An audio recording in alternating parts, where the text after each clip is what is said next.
few hours into a recent Elden Ring playthrough, I was riding through Liurnia in the rain. I'd been through the region plenty of times before, but something about this particular ride made me stop. I was crossing the lake, rain coming down, cliffs rising up on almost every side of me, and I looked at the water around Torrent's legs and realised it was barely deep enough to even call a lake. And that felt wrong, because I was sitting in the middle of a storm, in a region completely walled in by higher ground, in a place the game itself calls Liurnia of the Lakes. If anywhere in the lands between should be deep, it's here. And it isn't. So I started trying to figure out why. And the first thing I needed to understand was how much water is actually feeding into the region. Because the more water going in with nowhere obvious to go, the harder it becomes to explain why it isn't getting deeper. So let's start with my first observation. The entire region is a giant basin. Almost every major area surrounding Liurnia sits at a higher elevation. The Altus Plateau towers above it to the north. The cliffs of Stormvale and Lungbrave overlook it from the south. Massive rock walls surround large portions of the region. In the real world, basins naturally collect water. Rain falls, runoff flows downhill, and unless that water has a way to leave, the basin gradually fills. And the rain here isn't occasional. The region is already known for its ever-present fog. One of the map fragments literally describes it that way. And fog like that doesn't form in dry air. It needs the atmosphere sitting close to full saturation, which is the same condition that produces frequent rain. Essentially, a region permanently enshrouded in fog is a region that undergoes heavy rainfall. And Liurnia reflects that reality everywhere you look. But the rain isn't the only source of water. In the northeast of Liurnia, carved into the cliffs that separate the region from the Altus Plateau, there's a structure at the ruin-strewn precipice, ancient architecture built directly into the cliff itself, clearly designed to channel water. And from its base, a massive waterfall pours down into Liurnia, a constant inflow of water feeding directly into the basin from above. So let's add this up: a natural basin with no obvious exit, a climate described in-game as permanently foggy and wet, and a waterfall constantly feeding water into the lake below. By every measure here, Liurnia should be far more flooded than it actually is, but the water comes up to your ankles. You can ride Torrent across huge sections of the region without ever swimming. Roads remain visible beneath the surface, ruins still protrude from the water almost everywhere you look. So that's the actual question. Not why is Liurnia flooded, but why, given everything feeding into the basin, isn't it deeper than it is? And when a question like that doesn't have an obvious answer, the next place to look is usually whatever the game itself has to say about the region. So I went back through every map fragment and item description tied to Liurnia, looking for anything that might actually address it directly. And there's a detail in one of these items, the same map fragment that describes Liurnia as a region known for its vast forests and ever-persisting fog, that tells us a rather important detail. The fragment states that the majority of Liurnia is sinking into a lake. Not flooding, but sinking. And sinking into a lake is a very specific thing to say. Specific enough that it might actually be the most important sentence in understanding what's actually happening here. Because there are two ways to read it. The first is literal. Liurnia is physically sinking downward into a body of water that exists below it. If you take that at face value, the first question is obvious. What lake? And there is actually a lake that is directly beneath Liurnia, the Lake of Rot, a vast underground cavern filled with scarlet rot, ancient ruins half submerged in red water, sitting in darkness beneath the lands between. It's a compelling idea. If the land is literally sinking toward the Lake of Rot, and the process of sinking fractures the basin floor, water from the surface could be draining down through those cracks into underground river systems or caves far below, which would explain why the water level stays low despite everything feeding into it. The basin has a floor with holes in it. But there are quite a lot of problems with this interpretation. Firstly, the Lake of Rot isn't new. The architecture down there is ancient, far older than anything that suggests recent geological movement in Liurnia. Whatever the Lake of Rot is, and whatever created it, it has existed for a very long time without apparently destabilizing the ground above it.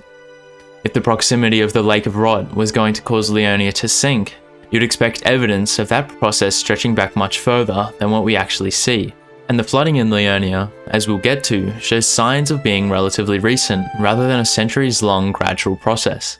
So the literal interpretation has gaps, which brings us to the second reading.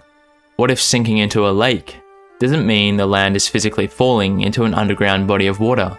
What if it means Liurnia, the place, is sinking into becoming a lake? The region itself is the lake it's sinking into. And here's where the name becomes important. Liurnia of the lakes, not the lake. The lakes, plural, which is strange when you stand in it. Because what you're looking at doesn't feel like multiple lakes. It feels like one continuous body of water. So why would anybody call it that? Why would the people who named this place reach for a plural? Unless they weren't looking at what we're looking at today. If you trace the roads on the map of Liurnia, something interesting appears. They don't cut straight across the region. They navigate around certain areas, bending and curving in ways that only make sense if those areas were already obstacles when the roads were built. Obstacles like lakes, individual bodies of water that the roads were built to go around rather than go through. Those roads are now underwater, but their roots remember the landscape they were designed for.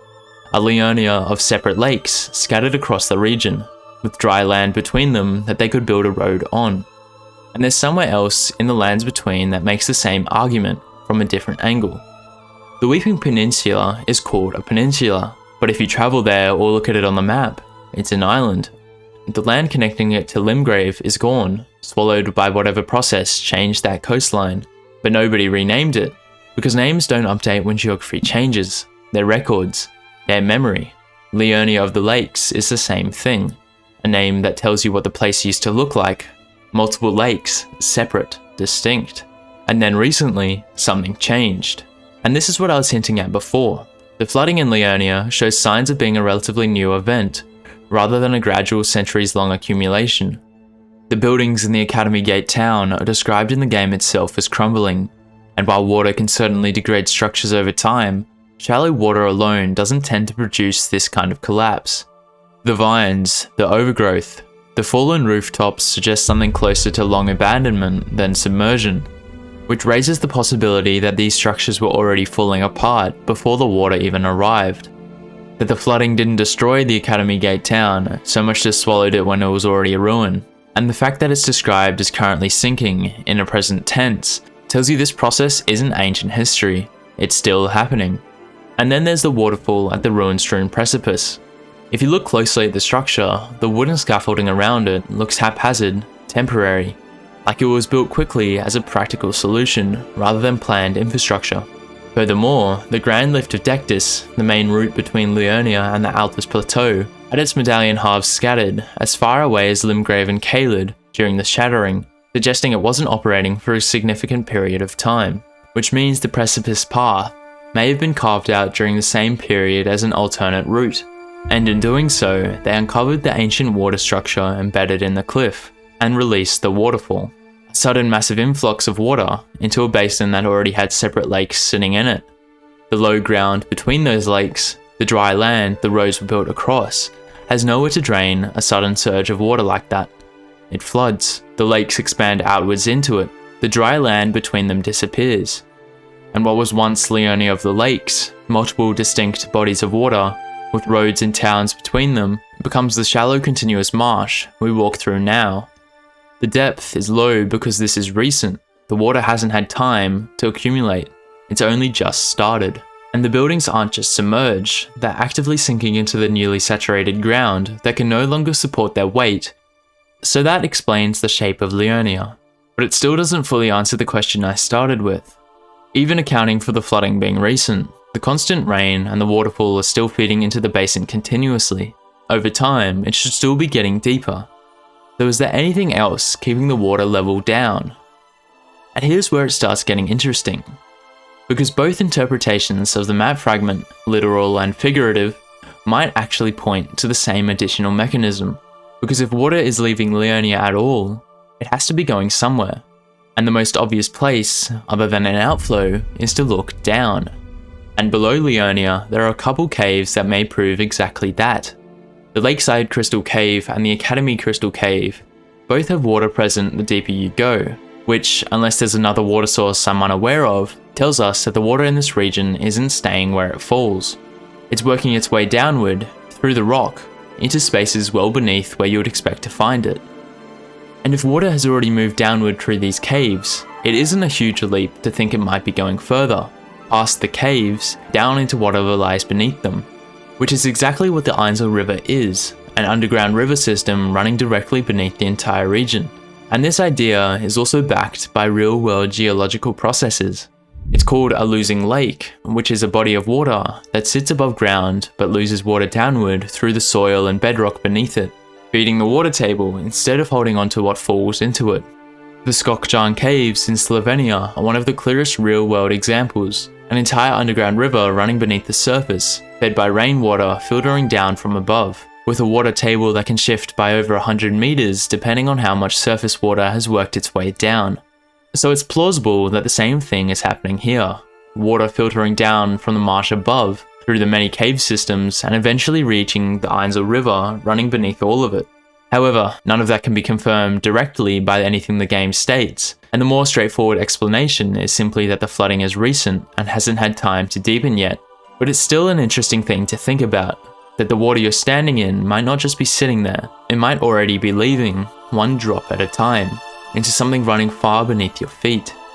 And that's where I have to be honest about what this theory actually explains and what it doesn't. The shallow depth makes sense, the merging of separate lakes makes sense, the buildings sinking into newly saturated ground makes sense, but the jagged peaks surrounding Liurnia look almost unnatural, dramatic in a way that doesn't fit a gradual waterlogging event.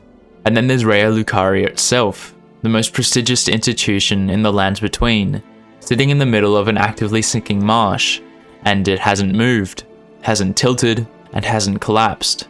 Everything around it is sinking, and it just stands there. There are giant glintstone crystals concentrated throughout the region, and around the academy specifically. Whether they're providing some kind of structural reinforcement, whether the academy was deliberately built there because of them, the game doesn't say. But something is keeping the building standing, while the ground beneath everything else gives way. And I'm not sure that's a coincidence.